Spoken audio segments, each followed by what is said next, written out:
Welcome to 2025, friends. This year, instead of goals or resolutions, I've decided to focus on values, inspired by my friend Laura Eigel, who some of you might know. She's a podcaster, her podcast is called You Belong in the C-Suite, and she's also the author of Values First. So, with kind of Laura's advice in mind, I spent some time this morning reflecting on this question. What values will guide my choices this year? As I thought about what I learned in 2024 and what's coming for me in 2025, there were really three values that came to mind that will be guiding me this year. The first of those values is connection. For those of you who might be familiar with attachment styles, which is something I'm really passionate about, I tend to lean toward an avoidance style, especially when I'm stressed or when I'm really focused on a goal. I don't easily connect with other people, and I often prefer to do things on my own. I don't expect myself to have hundreds of friends. That's completely unrealistic for me, or to all of a sudden become like the life of the party.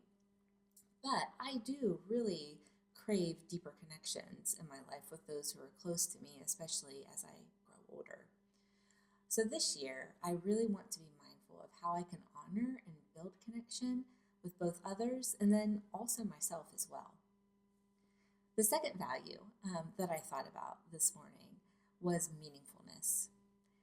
Probably like a lot of us, I waste a lot of time doing pretty meaningless things, especially mindless scrolling, watching TV, etc.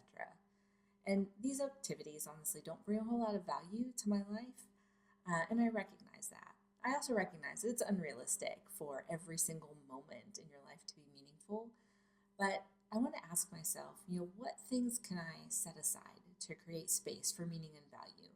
How can I really infuse my time, activities, and conversations with as much meaning as possible?